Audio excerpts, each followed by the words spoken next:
अस्सलाम वालेकुम नाजरीन, अहमद दुराना व्यूज़ में आपको खुश आमदीद और इस उम्मीद और दुआ के साथ कि आप जहाँ भी हों खैर आफियत के साथ हों। एक ख़बर आ रही है कि पाकिस्तान को ब्लैक लिस्ट कर दिया जाएगा और पाकिस्तान FATF की इस वक्त क्योंकि ग्रे लिस्ट में है और एक इजलास जो कि बहुत अहम इजलास है जो कि 21 जून से लेकर 25 जून 2021 तक होना है और इस इजलास में ये फ़ैसला किया जाएगा कि पाकिस्तान को अब ग्रे लिस्ट से वाइट में डालना है या ब्लैक लिस्ट करना है। तो इस हवाले से बहुत सारी जगहों पे ये बात हो रही है कि पाकिस्तान को ब्लैक लिस्ट कर दिया जाएगा और ये बात सिर्फ़ और सिर्फ इंडियन प्रोपेगेंडा में हो रही है। ये जो गुफ्तगू है और ये जो कॉलम्स हैं और ये जो आर्टिकल्स हैं ये सारे के सारे सिर्फ इंडियन मीडिया के ऊपर या इंडियन प्रिंट मीडिया के ऊपर और इंडिया के जो स्पॉन्सर्ड साइट्स हैं और जो ब्लॉग्स हैं वो इस चीज़ को प्रोपोगेट कर रहे हैं कि पाकिस्तान को ब्लैक लिस्ट कर दिया जाएगा और पाकिस्तान ब्लैक लिस्ट होने जा रहा है और पाकिस्तान के ऊपर मनी लॉन्ड्रिंग और टेरर फाइनेंसिंग के जो दुनिया ने इल्ज़ामात लगाए हैं और जो कि भारत की ही एमा पर लगे हैं वो बिल्कुल ठीक हैं। लेकिन इसका जो सही चेहरा है, जो इस सारे वाक़े की सही सूरत हाल है वो मैं आपसे अपडेट करना चाहता हूँ क्योंकि ये प्रोपेगेंडा इसलिए बहुत ज़्यादा किया जा रहा है क्योंकि 21 जून को इजलास होने जा रहा है। उस इजलास पर इफ़ेक्ट करने के लिए इंडिया ये सब कुछ कर रहा है। लेकिन एक पिछले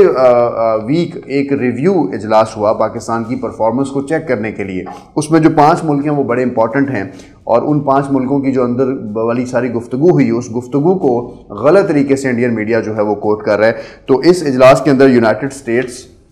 UK, चाइना, फ्रांस और इंडिया खुद उस इजलास का हिस्सा था। तो इन 5 ममालिक पर मुश्तमिल इस रिव्यू इजलास में जिसमें पाकिस्तान की परफॉर्मेंस को परखा गया उसमें बात बड़ी क्लैरिटी से सामने आई कि जो 27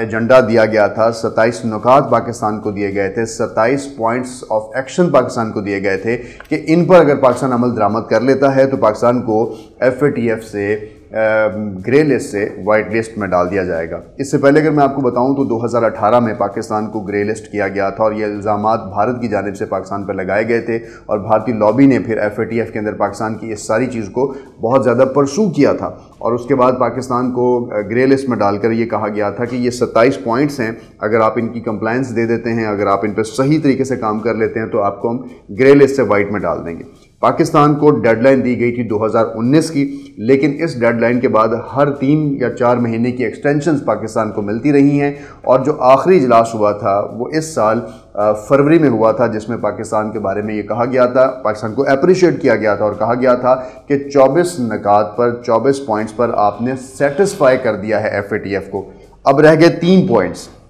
अगर आप इन 3 पॉइंट्स पर भी अमल दरामद कर लेते हैं तो फिर हम आपको शामिल कर देंगे वाइट लिस्ट में और उन 3 पॉइंट्स में से पाकिस्तान ने 2 पॉइंट्स पर अमल दरामद कर दिया है क्योंकि ये जो अभी पिछले हफ्ते जो इजलास हुआ उसमें जो पाकिस्तान की परफॉर्मेंस चेक की गई उसमें ये कहा गया कि 26 पॉइंट्स ऐसे हैं जिस पर पाकिस्तान ने फुली सेटिस्फाई कर दिया है FATF को और सिर्फ 1 पॉइंट रह गया है। तो पहली चीज़ जो इंडिया का ये प्रोपेगेंडा है कि पाकिस्तान ब्लैक लिस्ट में जाएगा ये बिल्कुल यहाँ गलत साबित होता है क्योंकि 26 पॉइंट्स पर हम अपना तमाम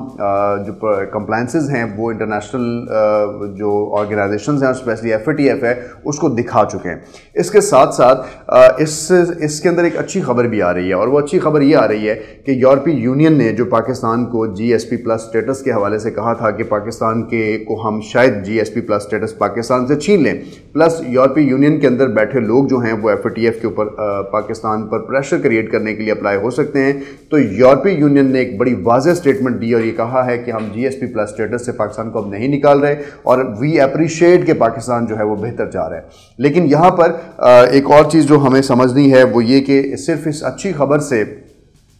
हमारे ऊपर जो है FATF का जो ये इजलास होने जा रहा है 21 जून का, सिर्फ इस अच्छी खबर से इसके ऊपर इम्पैक्ट नहीं पड़ेगा। क्यों? क्योंकि इसमें भारत के अलावा जो एक बहुत बड़ा फैक्टर है वो है अमेरिका और इसको जो चैलेंजेस हैं 21 जून से लेकर 25 जून तक पाकिस्तान को, उसमें बहुत बड़ा चैलेंज है वो सिर्फ ये है कि अफ़गानिस्तान में इस वक्त अमेरिका को पाकिस्तान की बहुत शदीद ज़रूरत है और अफ़गानिस्तान में उस चीज़ को लेकर वो पाकिस्तान को बार बार प्रेशराइज़ कर रहा है कि मुझे ड्रोन के लिए कोई एयर बेस दी जाए, मुझे अपने एयर स्पेस यूज़ करने दी जाए, मुझे अपने हवाई अड्डे दिए जाएं और पाकिस्तान इसको कैटेगोरिकली इनकार कर रहा है। अब इस प्रेशर को लेकर इस सारी सूरत हाल को FATF के इजलास को देखा यूँ जा रहा है कि पाकिस्तान क्योंकि अमेरिका को इस पर सेटिस्फाई नहीं कर रहा, अमेरिका की सारी बातें नहीं मान रहा, तो अब हो सकता है कि ये जो 21 जून का इजलास हो रहा है इस इजलास को दोबारा سے ایक और एक्सटेंशन में कन्वर्ट कर दिया जाए और पाकिस्तान को कहा जाए कि जो एक आखिरी पॉइंट रह गया है इसको आप सितंबर तक जो है दोबारा रिव्यू करें। और इसका मकसद सिर्फ यही होगा कि क्योंकि पाकिस्तान के इस वक्त यूनाइटेड स्टेट्स के साथ डिप्लोमेटिक रिलेशंस बेहतर नहीं हैं, इस वजह से शायद इस इजलास में पाकिस्तान को ग्रे लिस्ट से वाइट लिस्ट ना किया जा सके। लेकिन ये बात बिल्कुल कहीं मौजूद नहीं है कि ग्रे में पाकिस्तान को ब्लैक लिस्ट कर दिया जाए, क्योंकि पाकिस्तान एक ऐसी रियासत नहीं है कि उसको अपनी मर्ज़ी से आप कहीं भी धकेल दें। जो 26 कंप्लायंस पाकिस्तान ने की है उस पर दुनिया ने पाकिस्तान को अप्रिशिएट किया। और बड़ी ही इंपॉर्टेंट बात कि यूरोपीय यूनियन ने जब आज पाकिस्तान को GSP+ स्टेटस पर सराहा है और ये कहा है कि हम इसको कंटिन्यू रखेंगे, तो उसमें बड़ी कैटेगोरिकल स्टेटमेंट दी है यूरोपीय यूनियन ने। और वो ये कहा है कि जो 27 इंटरनेशनल कन्वेंशंस हैं, जो 27 इंटरनेशनल ऑब्लिगेशंस पाकिस्तान फॉलो कर रहा है, वो बिल्कुल 100% ठीक फॉलो कर रहा है। ये जो बहुत अच्छा कमेंट है जो इस इजलास से पहले यूरोपीय यूनियन की तरफ से आया है, इससे पाकिस्तान को बहुत अप्रिसिएशन मिली है और इस इजलास में भी सॉफ्ट कॉर्नर रहेगा। अब कुछ चैलेंजेस का मैं जिक्र आपसे करना चाहता हूँ, वो ये कि सिर्फ अच्छे काम करने से या पाकिस्तान को दुनिया अगर प्रेज करेगी उससे हम FATF से बाहर निकल जाएंगे, तो ऐसा बिल्कुल भी नहीं है। क्यों? क्योंकि यहाँ पर जो FATF है वो फ्रांस, वो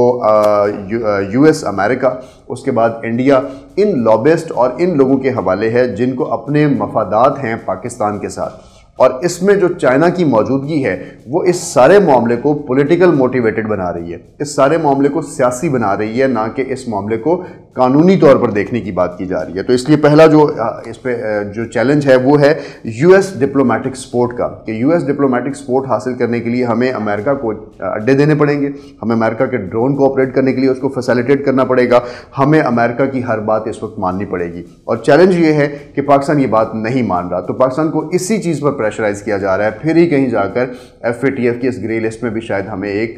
ग्रीन बत्ती जो है वो नज़र आए। और यहाँ ये मैं बात आपको बताना ज़रूर समझता हूँ कि जो FATF का सारा जो मामला क्रिएट हुआ 2018 में, इस सारे मामले को जन्म लेने की एक बहुत बड़ी वजह ये भी थी कि अमेरिका जो है वो विड्रॉल का अफ़गानिस्तान से प्लान कर रहा था और अमेरिका को ये बात समझ आ रही थी कि पाकिस्तान को ऊपर अगर इस तरह की पाबंदियाँ रखी जाएंगी और इस तरह के मामलात में पाकिस्तान को रखा जाएगा तो शायद अपने वक्त पर इसी चीज़ से हम इसको प्रेशराइज़ कर सकते हैं, और वही दिन हम आज देख रहे हैं। उसके बाद बड़ी इंपॉर्टेंट चीज़ है कि ग्रे लिस्ट जो है इस जिस ग्रे लिस्ट से हमने निकलना है, ये डिसीजन सिर्फ कानूनी नहीं है। इस डिसीजन के अंदर अमेरिका और दूसरी तरफ चाइना बैठे हुए हैं। चाइना पाकिस्तान को कभी भी अमेरिका की बात नहीं मानने देगा, क्योंकि चाइना के पाकिस्तान के अंदर CPEC और बहुत बड़े इंटरेस्ट हैं। और US की अगर हम बात मान लेते हैं तो हम चाइना को नाराज़ करेंगे, जो कि हम नहीं करना चाहते, क्योंकि चाइना ही इस वक्त FATF की ग्रे लिस्ट से पाकिस्तान को बाहर निकालने के लिए ना सिर्फ कोशिश कर रहा है बल्कि एक हमारी बहुत बड़ी सपोर्ट भी है। तो पाकिस्तान जो है वो चाइना के कैंप में मौजूद है, लेकिन उसके साथ साथ फ्रांस की बात की जाए, उसके साथ साथ भारत की बात की जाए, उसके साथ साथ अमेरिका की बात की जाए, और इनके साथ जो इनके फ्रेंड्स ऑफ अमेरिका और फ्रेंड ऑफ दिस नेक्सस जो है वो पाकिस्तान को कभी भी इस लिस्ट से बाहर आता नहीं देख सकता। क्योंकि अगर हम वाइट लिस्ट होंगे तो हमारी इकॉनमी को एक अच्छा बूस्ट मिलेगा, और अगर हम ब्लैक लिस्ट होते हैं तो ये हमारी इकॉनमी के लिए बहुत ख़तरात पैदा कर सकता है, और बहुत सारी इंटरनेशनल जो हमारी ट्रांजैक्शंस हैं वो भी इससे डिस्टर्ब हो सकती हैं। तो अब देखना ये होगा कि जो आने वाला इजलास है उसमें क्या होने जा रहा है। और आने वाले इजलास में 21 से 25 तक जो एक्सपर्ट्स हैं, जो एनालिस्ट्स हैं, वो यही कह रहे हैं कि पाकिस्तान को इस दफ़ा भी ग्रे लिस्ट में ही रखा जाएगा, और जो 2 हमने कंप्लायंस की हैं उस पर पाकिस्तान को अप्रिशिएट किया जाएगा। और इसकी बहुत बड़ी वजह जो है वो 11 सितंबर को अमेरिका का यहाँ से निकल जाना है, और 11 सितंबर को जब अमेरिका यहाँ से निकल जाएगा और उसके मफादात पूरे हो जाएंगे तो फिर उसके बाद शायद इस तरफ बात ना की जाए और शायद पाकिस्तान को जो है वो वाइट लिस्ट कर दिया जाए। तो वाइट लिस्ट करने के लिए हमें इंटरनेशनल प्रेशर्स और अपने चैलेंजेस और अपने दुश्मनों और दोस्तों को बड़े गौर से समझना और देखना होगा। तो अब देखना होगा कि 21 और 25 को क्या कंप्लायंस होती है, हम इस हवाले से भी आपको अपडेट करते रहेंगे। आपने देखते रहना है AR न्यूज़।